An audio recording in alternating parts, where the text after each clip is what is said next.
Irmãos, nós vamos tratar de um tema essa noite, né, a respeito da questão da vocação eficaz. Um tema muito precioso para a nossa confissão de fé, que está lá no capítulo 10. E eu não vou começar a gente lendo a confissão de fé. Eu vou querer primeiro que a gente possa pensar um pouquinho a respeito daquilo que vem à nossa mente quando a gente ouve essa frase aí, vocação eficaz. E aí eu separei logo no primeiro diapositivo, aí no primeiro slide, se puder passar para o primeiro slide aí, depois do título aí. Acho que o pessoal, como é que faz para avançar? Não sei. Enfim. Leozinho, adianta um aí para a gente, por favor. Pronto. Não sei se vocês vão conseguir visualizar bem aí, mas a gente está aí trabalhando com duas palavras, né? Vocação e eficaz. Quando a gente fala de vocação, meus irmãos, a gente está partindo do pressuposto de que Deus chama. É isso que a gente quer pensar inicialmente. Um Deus que nos chama, um Deus que fala conosco. E Ele nos chama para quê? Ele nos chama, meus irmãos, da morte para a vida. Você pode lembrar ali daquele momento, né, que Elias está diante daquele vale de ossos secos. E aí o Espírito de Deus pergunta a ele: pode esses ossos voltar a viver? E a resposta do profeta é tremenda, porque ele diz assim: tu o sabes, Senhor.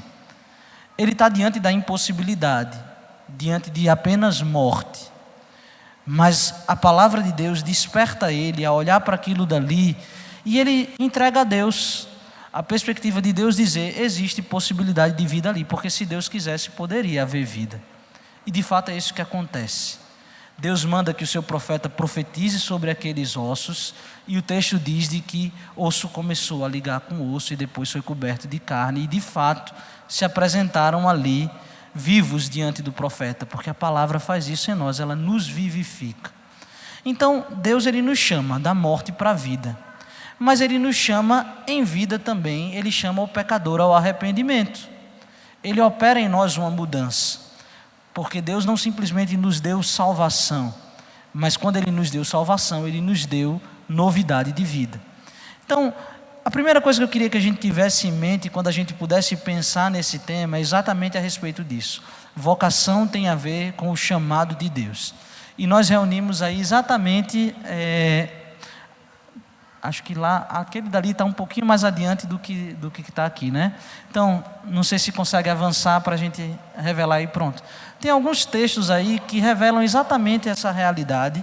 Efésios capítulo 5, versículo 8 e 1 Pedro 1, 14. Mas antes da gente ir para esses textos, eu queria que a gente pudesse pensar na segunda palavra do nosso tema de hoje, que não é simplesmente um chamado de Deus, é um chamado que é eficaz.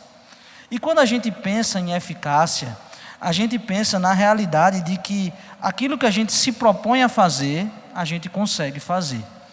Eficácia é eu ter um projeto, um plano, e aquele plano chegar à sua conclusão. Não é simplesmente executar um plano. Eu vou planejar uma reforma e eu decido que eu vou pintar a minha casa até o final do ano. E aí eu vou lá, compro as tintas, eu começo a fazer aquele processo, mas aí aquilo ali fica inacabado. Isso não tem a ver com eficácia. Eficácia tem a ver eu planejar e executar o plano até que aquele plano esteja concluído, ou seja, até a reforma estar pronta. Eu só posso parar para dizer que aquele meu planejamento foi eficaz se de fato no final eu disser assim: não, deu o prazo que eu tinha para ter e agora minha parede está toda pintada. Então eficácia tem a ver com os resultados, tá certo? E quando a gente pensa um Deus que chama e que Ele é eficaz no seu chamado, a gente está dizendo, em outras palavras, de que se Deus quiser salvar, Ele salva. E Ele salva mesmo. Eu não sei se os irmãos conhecem uma música que diz assim: Cristo move as montanhas e tem poder para salvar. E aí o refrão repete, né? Tem poder para salvar. E meus irmãos, nós precisamos crer nisso. Nós cremos num Deus que é poderoso e que nos desafia por meio da fé mover montanhas. E a nossa fé precisa também ter a maturidade de entender de que se esse Deus quiser salvar, Ele salva. Por que esse tema foi tão importante há anos atrás ali naquele período da reforma, quando a nossa confissão de fé e vários outros documentos reformados estavam sendo produzidos. Qual era o cuidado que aqueles homens estavam ali reunidos, debaixo de oração, buscando a orientação da palavra do Senhor para falar a respeito daquilo? O cuidado era exatamente a gente não tratar, tá certo, da salvação como sendo alguma coisa que simplesmente nos abriu a possibilidade. Imagina qual era o risco que eles estavam diante ali e o que eles estavam tentando enfrentar. Era o risco de repente as pessoas pensarem de que Cristo veio à cruz, morreu para nos salvar e de repente, numa possibilidade dele estar ali simplesmente dando uma oportunidade de salvação, a morte dele ter sido em vão. Porque se é uma possibilidade de pessoas serem salvas, haveria possibilidade também de pessoas não serem salvas. E aí Cristo morreria em vão e ninguém seria salvo. Então eles disseram, olha, de modo nenhum. O Deus que planejou salvação é o Deus que no final ele vai voltar vitorioso, levando consigo o triunfo da sua batalha. Ele não veio para derramar o seu sangue precioso em vão. Ele vai voltar para o Pai e vai dizer, olha, eu tenho aqui aqueles que o Senhor me deu. É exatamente essa a perspectiva que a gente está trabalhando aqui em termos de eficácia, e é exatamente esse o cuidado que se procurava ter naquela época. O cuidado da gente entender, tá certo, de que o plano de Deus foi executado com sucesso no final. Tá, e o que a gente precisa aqui ter cuidado na nossa abordagem para a gente entender muito bem esse tema? Nós precisamos ter o cuidado de perceber de que toda vez que a gente fala de salvação, e eu sei que esse é um tema que muitas vezes a gente ama, porque a gente foi salvo por essa obra de Cristo, e a gente se alegra com a nossa salvação, mas eu sei que muitas vezes lança algumas dúvidas, e às vezes lança algumas diferenças de opiniões ou de pensamento. Então qual é o cuidado que a gente precisa ter quando a gente aborda um tema como esse? A gente precisa sempre lembrar a nossa mente, mas mais do que a nossa mente, ao nosso coração, de que salvação é uma doutrina de Deus. E essa frase não é minha, essa é uma frase que eu ouvi muito o pastor Sérgio Lira falar, de que salvação é doutrina de Deus. E o que ele está querendo dizer, em outras palavras com isso, meus irmãos, é no sentido de que salvação é uma coisa que não pertence a nós primeiro, pertenceu primeiro ao Senhor. Salvação, ela não acontece do jeito que a gente quer, conforme as nossas ideias, os nossos pensamentos. Salvação é algo que pertence a Deus e que Ele primeiro pensou, Ele primeiro planejou e Ele executou na nossa vida. Então nós precisamos ter muito cuidado de não querer falar com Deus ou se aproximar da Bíblia para falar a respeito de salvação ou estudar a respeito de salvação com as nossas regras. Vamos buscar a Deus com humildade, dizendo isso aí pertence ao Senhor. E agora eu quero aprender do Senhor, como o Senhor fez, naquilo que Ele nos permitiu conhecer, naquilo que Ele permitiu que o nosso coração entendesse. Naquilo que a gente não consegue entender, não vamos tentar impor as nossas regras a Deus. A gente pede sabedoria ao Espírito Santo e pede que Ele nos instrua, porque sem Ele, meus irmãos, nada a gente pode fazer. Então, toda vez que você pensar em salvação, pense, essa é uma obra de Deus, não é uma obra minha.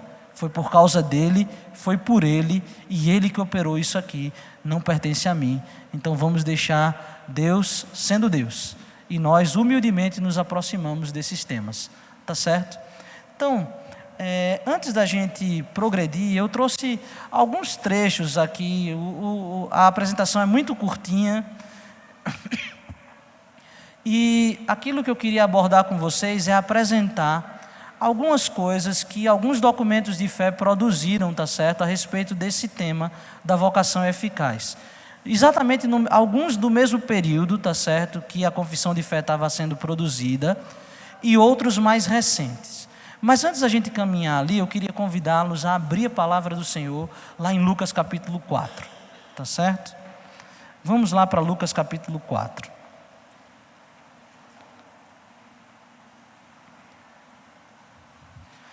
Pode ser que eu não responda muitas das suas dúvidas, pode ser que você ainda saia com alguma questão para voltar a Deus em oração e pedir que o Espírito Santo lhe ajude, Mas se você compreender essas verdades que a gente vai falar aqui em Lucas 4, eu já vou dar a minha missão por satisfeita e vou pedir a Deus que Ele faça melhor do que aquilo que a gente pode fazer, tá certo? Você está aí comigo em Lucas capítulo 4, eu queria chamar a sua atenção inicialmente aí para o versículo 1, tá certo? Depois a gente vai dar um pequeno salto, tá bom? Mas olha aí o que diz o versículo 1. Jesus, cheio do Espírito Santo, voltou do Jordão e foi guiado pelo mesmo Espírito no deserto. Aqui é aquele momento que antecede a tentação de Jesus no deserto, tá certo? Qual o detalhe aqui que eu queria chamar a atenção de vocês? É que o contexto que Lucas está nos trazendo é de que era o Espírito Santo quem capacitou o ministério de Jesus em tudo aquilo que ele fez. O ministério de Jesus, tudo aquilo que ele fez, foi debaixo do poder do Espírito Santo de Deus. O texto é muito claro com isso. E veja como ele continua no versículo 14. Faça esse pequeno salto aí comigo para o versículo 14. Diz assim: então Jesus, no poder do Espírito, regressou para a Galileia, e a sua fama correu por toda a circunvizinhança, e ensinava nas sinagogas, sendo glorificado por todos. Indo para Nazaré, onde fora criado, entrou num sábado na sinagoga, segundo o seu costume, e levantou-se para ler. Então lhe deram o livro do profeta Isaías, e abrindo o livro, achou o lugar onde estava escrito. Olha o versículo aí, versículo 18, citando o profeta Isaías. O Espírito do Senhor está sobre mim, pelo que me ungiu para evangelizar os pobres, e enviou-me para proclamar libertação aos cativos e restauração da vista aos cegos, para pôr em liberdade os oprimidos e apregoar o ano aceitável do Senhor. Tendo fechado o livro, devolveu ao assistente e sentou-se. E todos na sinagoga tinham os olhos fitos nele. Então passou Jesus a dizer-lhes: hoje se cumpriu a escritura que acabais de ouvir. Todos lhe davam testemunho e se maravilhavam das palavras da graça que lhes saíam dos lábios e perguntavam: não é este o filho de José? Disse-lhe Jesus: sem dúvida citar-me-eis um provérbio: médico, cura-te a ti mesmo.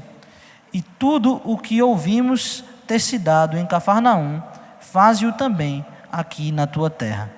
E prosseguiu: de fato vos afirmo que nenhum profeta é bem recebido na sua própria terra.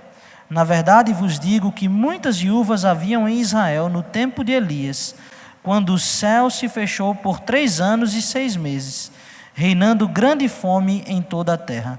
E nenhuma delas foi Elias enviado, senão a uma viúva de Serepta de Sidom.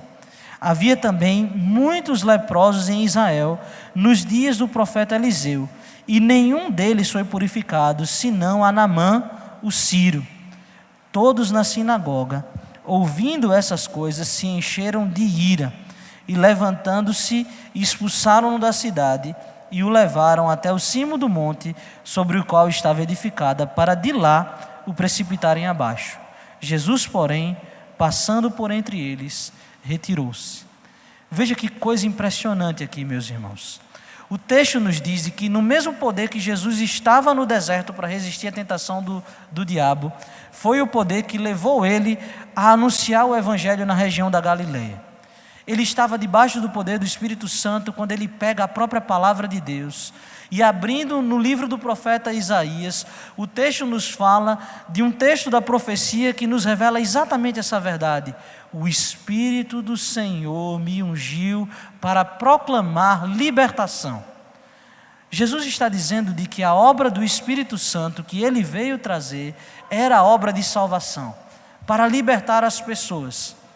E esse chamado da própria palavra de Deus, em tudo aquilo que Jesus ia falando para aquelas pessoas, começou a cativar o coração deles. E eles ficaram admirados de tudo aquilo que Jesus falava. Ali, de alguma forma, alguma espécie de alegria começou a habitar no coração deles, e eles se perguntavam: quem é esse? Não é o filho de José? Mas chega um momento em que Jesus começa a confrontar aqueles homens, e ele diz: olha, na verdade vocês vão esperar de mim que eu opere muitos milagres no meio de vocês. E muitos de vocês vão se voltar contra mim, pedindo para que, como um médico, eu cure a mim mesmo. Naquele momento, aquele povo começou a, no seu coração, com a mesma alegria que eles ouviam as palavras da verdade, a travarem no coração deles uma luta. E não vai ser com pouco tempo, rapidamente, o texto vai nos dizer de que eles transformaram aquela luta em ira no coração deles. Porque Jesus foi dizer exatamente de que não operaria milagres entre eles, porque eles não receberiam aquele evangelho de bom grado, de boa graça do Senhor Jesus. O que é que a gente consegue perceber nesse texto? E o que é que eu queria destacar para a gente a respeito desse tema de vocação eficaz? Primeiro, que a obra da salvação em nós, ela é operada por meio do Espírito Santo de Deus. Não basta ser uma boa pregação, não basta ser o melhor dos pregadores, porque eu tenho certeza, naquela sinagoga, naquele dia que eles estavam ali ouvindo a palavra do Senhor, não havia melhor pregador nessa terra, porque era o nosso Senhor Jesus Cristo. E muitos se admiravam daquilo que ele falava, porque ele falava como quem tinha autoridade. Mas não é isso que faz a grande diferença. O Espírito Santo precisa operar e trabalhar no coração de cada um de nós, para que essas verdades alcancem mais do que a nossa mente e o nosso entendimento, para que elas possam descer ao nosso coração e para que a gente, crendo, possa ter fé. É exatamente isso que faz com que aqueles homens que não receberam com fé o Evangelho começassem a produzir no seu coração grandes lutas e depois tamanha ira, ao ponto de quererem levar Jesus a ser condenado à morte ali. Eles levam de fato Jesus até acima do monte para que ele pudesse ser precipitado e ali morto por eles. Deus opera grande milagre, na verdade, fazendo com que Jesus passasse ali do meio de todos, sem que ele fosse ali executado por aqueles homens. Mas Jesus faz um destaque aqui. Além do profeta Isaías, Jesus nos lembra de como Deus, quando Ele quer salvar, Ele salva a quem quer e nada lhe impede na sua obra de salvação. Veja que, ao mesmo passo de que a porta do Evangelho havia se fechado para aqueles homens ali em Cafarnaum, Jesus lembra de que no tempo em que Israel viveu grande fome e grande parte de muitas doenças no meio do povo de Deus por conta de pecado, como era o caso dos muitos leprosos que haviam em Israel, ele nos lembra de que Deus, por sua infinita graça, abriu salvação, abriu o operar de milagres a pessoas que não pertenciam ao povo de Israel. Ele diz: olha, no meio de grande fome, na história do povo de Israel, nos dias do profeta Elias e do profeta Eliseu, Deus deu a uma estrangeira alimento para que ela pudesse se suprir. Aquele grande milagre da multiplicação do azeite não aconteceu em uma das filhas de Israel, mas aconteceu com a viúva da cidade de Serepta. A mesma coisa ele fala a respeito de Naamã. Veja como Jesus pega dessas histórias, que talvez a gente lendo o Velho Testamento, a gente diga assim: rapaz, por que é que esses milagres estão sendo contados para mim e para você? Para que a gente possa lembrar de que se esse Deus quiser abrir as portas do Evangelho de salvação, até para aqueles que eram estranhos à aliança, estranhos às promessas, como era o caso dos gentios nos dias do povo de Israel, esse Deus alcança quem Ele quer alcançar. E Naamã, mesmo sendo sírio, mesmo tendo inicialmente duvidado, mesmo tendo que insistirem com ele: vai lá, se ele tivesse te pedido uma coisa difícil, mas está pedindo só para você ir ali tomar um banho naquele rio, vai lá, dá os mergulhinhos ali, e se não acontecer nada, você volta como se nada tivesse acontecido. E ele entra naquelas águas, meus irmãos, ainda duvidando. E mesmo assim, o Deus que quis manifestar o seu poder, pega aquele homem e faz com que ele não volte para a sua cidade sem antes ter recebido do milagre de Deus.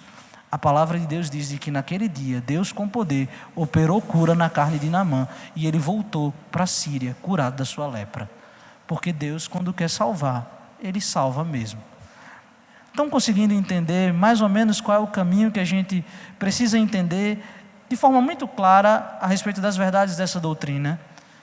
Guarde no seu coração pelo menos essas duas coisas: de que a salvação é operada na vida de cada um de nós por meio do poder do Espírito Santo de Deus. Maior poder do que esse não pode haver. E segundo, lembre sempre ao seu coração de que esse Deus, se Ele quiser salvar, Ele pode mesmo com poder efetuar essa obra pelo seu Espírito em cada um de nós e na vida daqueles que Ele quiser operar. Por isso que esse chamado, essa vocação é eficaz. E agora eu queria convidar vocês a olharem para um texto confessional aí, que é o texto do Breve Catecismo. Você deve estar pensando assim: rapaz, ele veio falar sobre o capítulo 10 da Confissão de Fé e não abriu a Confissão de Fé ainda. Calma, é intencional. É porque talvez esses textos que a gente está tratando aqui, esse texto da Palavra de Deus e alguns textos que a gente vai trazer aqui, talvez nos lance alguma luz para que a gente possa entender melhor um pouquinho a linguagem da confissão. Tá certo? Olha aí o que diz o Breve Catecismo. A pergunta 31, que é vocação eficaz? E aí, o texto do Breve Catecismo nos leva a Mateus capítulo 20, verso 16, mas antes da gente abrir lá, eu vou ler aqui a resposta que o Catecismo dá. Ele diz assim: vocação eficaz é a obra do Espírito Santo, pela qual, convencendo-nos do nosso pecado e da nossa miséria, iluminando os nossos entendimentos pelo conhecimento de Cristo, e renovando a nossa vontade, nos persuade e habilita a abraçar Jesus Cristo, que nos é oferecido de graça no Evangelho. É exatamente o que faltou naqueles homens de Cafarnaum, como nós lemos aqui no capítulo 4. Não foi falta do chamado. Há um chamado que é a palavra de Deus anunciada a todos os homens. Mas mais do que esse anúncio que é feito a todos, como Jesus pregou também para eles naqueles dias, é necessário que o Espírito Santo opere em nosso coração. E como é que esse Espírito age em nós, operando no nosso coração? Ele ilumina o nosso entendimento para que a gente possa renovar a nossa vontade. O que é que significa esse negócio aí? Significa de que Deus primeiro faz com que nós possamos compreender aquilo que muitas vezes nós não compreendemos e até mesmo aceitar coisas que muitas vezes nós rejeitamos. Eu não sei como foi a sua experiência no momento em que você, pela primeira vez, ouviu o Evangelho e aquilo ali fez sentido para você no seu coração. Talvez você tenha ouvido várias e várias vezes alguém pregar o Evangelho. Talvez a mesma pessoa foi lá, falou com você, orou por você várias e várias vezes. Mas de repente, em algum dia, em algum lugar, aquilo ali fez sentido para você de uma forma como nunca aquilo ali tinha feito antes. E isso não aconteceu pelo acaso, meus irmãos. Isso não aconteceu porque de repente você entendeu, porque alguém explicou a você de um jeito melhor que você não conseguia entender antes. Não é isso. A palavra de Deus nos diz de que isso acontece pelo poder do Espírito Santo, falando ao nosso entendimento e alcançando o nosso coração. Porque essa obra que muda a nossa vontade, que faz com que num dia a gente durma planejando, pensando, desejando o pecado, mas no outro dia a gente acorda depois de conhecer o Evangelho de Deus, querendo buscar, mudar a nossa vida, abandonar o pecado, conhecer cada vez mais a Deus, não é algo natural. O que a palavra de Deus nos diz de que isso só acontece por intermédio do Espírito Santo de Deus. Isso é vocação eficaz. Eu entender de que essa obra é uma obra do Espírito Santo.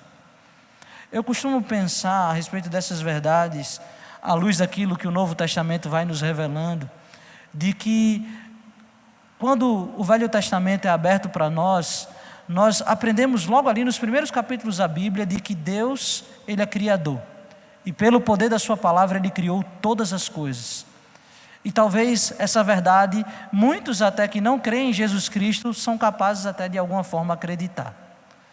O que o Espírito Santo faz a gente entender é de que do mesmo jeito que Deus operou uma obra de criação pela sua palavra, Deus também, pelo seu Espírito Santo, operou uma obra de recriação, ou como a linguagem da confissão vai usar, de regeneração em cada um de nós. Quando a palavra ali da confissão fala a respeito de regeneração, ela está falando isso. O que Deus fez em nós foi uma recriação. Essa obra também é de Deus. Foi o Espírito Santo que fez. Por meio de quê? Por meio também da sua palavra. A mesma palavra que deu origem a todas as coisas, agora, quando ela se torna evangelho na pessoa de Cristo Jesus, ela opera em nós uma nova criação. É por isso que o evangelho vai nos dizer de que Cristo fez da gente o quê? Nova criatura ou nova criação em Cristo Jesus. É exatamente isso. O Espírito Santo cria em nós um coração puro, no sentido de que agora ele começa a desejar as coisas de Deus. Ele começa a sonhar os planos de Deus. Ele começa a buscar a vontade de Deus. Ele começa a amar o Deus que antes ele odiava. Ele começa a se alegrar nas coisas de Deus que antes ele rejeitava. Ele começa a gostar de estar no meio dos crentes, coisas que talvez antes ele xingava, ele não buscava, ou ele então estava tentando se afastar. É exatamente isso que Deus faz em nós, por meio do seu Espírito Santo. Só Ele pode operar esse milagre em nós. É por isso de que a gente olha e a gente consegue perceber muito bem de que, de fato, muitos têm ouvido esse chamado, mas muitos também não têm atendido a esse chamado. Porque, num sentido geral, o chamado de Deus, ele é assim. Muitos foram chamados, poucos os escolhidos. Mas aqueles a quem Deus quis chamar por meio do seu Espírito Santo, Ele alcançou. Essa é a verdade que repousa no nosso coração. E aí eu queria trazer um texto de um outro catecismo para a gente. Vamos lá para Mateus 20, 16, bem rapidinho. A gente está na página de Lucas, volta aí um pouquinho antes. Só para a gente ver essa verdade que o catecismo falou aí nas páginas do Evangelho.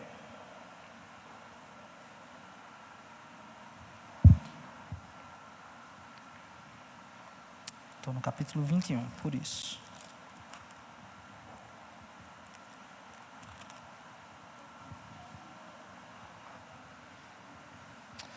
Aí, a gente citou a parte final do versículo, né? Mas veja aí como diz aí o versículo 16. Assim, os últimos serão os primeiros e os primeiros serão os últimos, porque muitos são chamados, mas poucos os escolhidos. Veja, Deus faz exatamente isso. Nós olhamos assim e ficamos admirados, porque na verdade não foram muitos sábios que foram chamados, nem muitos instruídos, nem homens de grande poder ou de entendimento. Talvez aqueles homens de Cafarnaum pudessem olhar para Jesus e dizer assim: rapaz, esse daí não é o filho do carpinteiro? Quem é esse Jesus que agora fala como quem tem autoridade? E de repente talvez desprezassem aquele ensino. Mas na verdade, Cristo chamou os simples, os humildes. Ele chamou, como diz lá o profeta Isaías, aqueles que estavam cegos, aqueles que estavam coxos. Ele proclamou o evangelho aos pobres, anunciou aqueles que nada são e nada têm, para envergonhar aqueles que pensam que são ou os que pensam que têm. É por isso que Jesus, ao concluir a sua parábola, ele diz assim: os últimos serão os primeiros e os primeiros serão os últimos. Deus é o Deus que confere dignidade a quem nada tem e que nos honra com a graça do seu Espírito aqueles que nada têm para oferecer em troca. Se lembra lá do profeta Elias que a gente estava falando? Esses ossos, por eles mesmos, podem voltar à vida? Não. Mas se a palavra de Deus, por meio do seu Espírito Santo, fizer ali habitar a vida, Deus faz da morte vida e opera a salvação em nós. Tá bom? Vamos seguir um pouquinho mais adiante. Esse texto aí é um texto recente, ele é um texto publicado pela Coalizão pelo Evangelho, e é um catecismo que reúne, meus irmãos, não um conhecimento novo, tá certo? Ele reúne informações de vários documentos de fé, confessionais, antigos, históricos, e tenta trazer para uma linguagem mais urbana. E veja como ele aborda essa questão do Espírito Santo. Ele diz ali na pergunta 37 dele, tá? Como o Espírito Santo nos ajuda? O Espírito Santo nos convence de nosso pecado, nos conforta, nos guia e nos dá os dons espirituais e o desejo de obedecer a Deus. Ele nos capacita a orar e entender a palavra de Deus. Veja como a linguagem talvez seja um pouquinho mais clara, né? Talvez um pouquinho mais atual, se não mais clara. Fala exatamente a respeito disso. Aquilo que o Espírito Santo, ele opera primeiro convencendo a nós da nossa realidade como pecadores. Então nós tomamos o conhecimento daquilo que a gente precisa diante de Deus. Mas logo depois, ele nos guia na forma como a gente vai viver daí para frente. Nos guia a oração, nos guia a buscar mais a Deus, nos guia agora a fazer a vontade de Deus. E aí o Catecismo Nova Cidade, ele nos oferece esse texto que se encontra lá em Efésios 6, 17 e 18, que já está aí na apresentação. Tomai também o capacete da salvação e a espada do Espírito, que é a palavra de Deus, orando em todo o tempo no Espírito e para isso vigiando com toda perseverança e súplica por todos os santos. Esse texto de Paulo é muito interessante, meus irmãos, porque ele nos fala de que o Espírito Santo, quando ele entra na nossa vida, ele não operou uma obra e simplesmente foi embora. O Espírito Santo fez algo muito diferente na igreja do Senhor daquilo que ele fazia no Velho Testamento. E isso é glória para nós que vivemos a igreja do Senhor hoje. O Espírito Santo, quando ele visita a nossa vida, ele veio para ficar. E começa uma amizade com cada crente, começa um relacionamento de Deus conosco, de modo que ele não nos abandona. Que foi exatamente isso que Cristo prometeu. Ele disse: eu estarei convosco todos os dias da vossa vida. E quando nós entendemos essa realidade, nós podemos entender de que o poder que nos alcançou com salvação é o poder que está disponível a nós durante toda a nossa caminhada. E isso é uma graça, meus irmãos, sem tamanho. Uma graça que as pessoas da velha aliança nunca tiveram a oportunidade de conhecer. Davi foi movido pelo Espírito Santo. Os juízes de Israel recebiam capacitações tremendas do Espírito Santo de Deus para libertar o povo. Mas o Espírito Santo não habitava no coração de todos os crentes. O Espírito Santo não estava com eles para uma caminhada de toda a vida. Essa é uma amizade e um relacionamento que Deus nos deu a partir daquilo que Cristo Jesus conquistou para nós. E ela é única, ela é especial, porque ela só nos foi dada por meio do Evangelho de Cristo Jesus. Esse chamado é eficaz, e a obra que Cristo começou em nós, Ele é fiel para cumpri-la até o dia de Cristo, exatamente por isso, porque o poder que nos salvou é o poder que está conosco durante todos os nossos dias aqui. Essa é uma graça, meus irmãos, sem tamanho, tremenda, infinita da parte de Deus para conosco, e que só operou em nós por conta da palavra da verdade, por conta daquilo que Cristo fez. É esse Espírito que nos leva à oração, é esse Espírito que nos desperta a obedecer, é esse Espírito que nos faz entender cada dia e cada vez mais, é esse Espírito que é alimentado quando a gente está aqui juntos em comunhão buscando a Deus, é esse Espírito que faz com que quando a gente se reúne para tomar a ceia do Senhor, nós sejamos abençoados por aquela ceia e possamos ver Deus operando em nós aquilo ali como verdadeiro alimento espiritual. Eu costumo dizer na ceia de que o pãozinho é pequenininho, e a quantidade de suco que nós tomamos é pequenininha e é de propósito, para que a gente não ache que é o pão nem o vinho que vai matar a nossa fome, porque de fato ninguém vai conseguir aguentar uma manhã se não tomar um café da manhã antes de comer aquilo dali. É pouquinho demais, mas aquele pouquinho nos alimenta espiritualmente e nos alimenta de verdade, porque não é o alimento material, aquele alimento é alimento espiritual. E nós precisamos ter esse entendimento de que esse Espírito Santo continua operando na vida dos crentes. Ele continua agindo em nosso coração. Eu trouxe ainda aí, meus irmãos, 2 trechos, tá certo, do Catecismo Maior. E eu sei que a gente não vai ter tempo de abordar eles, mas eu queria que a gente pudesse lê-los, tá certo? Só para que a gente pudesse, de alguma forma, tomar um pouquinho aí do conhecimento que tem aí, das respostas que são dadas, tá? Eu vou falar bem brevemente para que a gente possa concluir. A pergunta 59 do Catecismo Maior diz assim: quem são feitos participantes da redenção mediante a Cristo? A resposta que o catecismo dá é: a redenção é aplicada eficazmente e comunicada a todos aqueles para quem Cristo a adquiriu, os quais são nesta vida habilitados pelo Espírito Santo a crer em Cristo conforme o Evangelho. Veja que a linguagem se repete, não é? Ou seja, todos aqueles a quem Deus decidiu salvar, o Espírito vai chamar de forma eficaz em Cristo Jesus. Salvação é uma obra de Deus em nós, por meio do seu Espírito Santo. E aí a pergunta 60 diz mais, a próxima pergunta. Quem está se perguntando quem é aquele ali é uma estátua de cera, tá certo? De John Knox, tá? Ali a pergunta 60 diz assim: poderão ser salvos por viver segundo a luz da natureza aqueles que não ouviram o Evangelho e por conseguinte não conhecem a Jesus Cristo, nem nele creem? Aí a resposta que o catecismo dá é: aqueles que nunca ouviram o Evangelho e não conhecem a Jesus Cristo, nem nele creem, não poderão se salvar, por mais diligentes que sejam em conformar as suas vidas à luz da natureza ou às leis da religião que professam. Nem há salvação em nenhum outro, senão em Cristo, que é o único Salvador do seu corpo, a igreja. O que esse texto aí grandão diz aí? Eu queria tentar resumir essas duas perguntas aí do Catecismo Maior. O que ela está dizendo, meus irmãos, é algo muito importante para aquela época, nos embates que a igreja cristã enfrentava com a igreja católica. É de que a nossa salvação não está naquilo que a gente faz. Ela não se dá por obras. Ela se dá por aquilo que Cristo fez por nós e aquilo que o Espírito Santo vai operar como consequência através de nós. É exatamente nesse sentido, de que não adianta a busca da religião pela religião, nem fazer as coisas por fazer, nem tentar se conformar à palavra de Deus.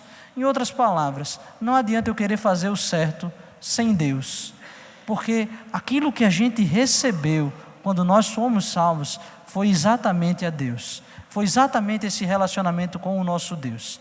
E é exatamente por isso de que naquela época era tão importante reafirmar essa verdade. Olha, sem Ele nada nós podemos fazer, é com Cristo. É exatamente isso que Deus veio conquistar para nós, esse relacionamento restaurado. E não vamos confiar em nós mesmos, vamos confiar naquele que tudo Ele fez. Se salvação é eficaz, ela não é eficaz por causa de mim, não é eficaz por causa de você, não é eficaz por conta do pregador, não é eficaz por conta de que a gente é muito bom em fazer algumas coisas, não. Salvação é eficaz, porque Deus nos deu aquilo que Ele tinha de mais precioso. Ele nos deu o nosso Senhor Jesus Cristo. Ele mesmo se entregou. Se fosse algo que eu e você podia fazer, não precisava ser Deus quem viesse morrer no nosso lugar. Ele precisava ser Deus, porque só Ele podia fazer essa obra por nós. É por isso que não depende de mim, não depende de você, depende daquilo que Cristo Jesus fez tão somente na cruz, para me salvar e para te salvar.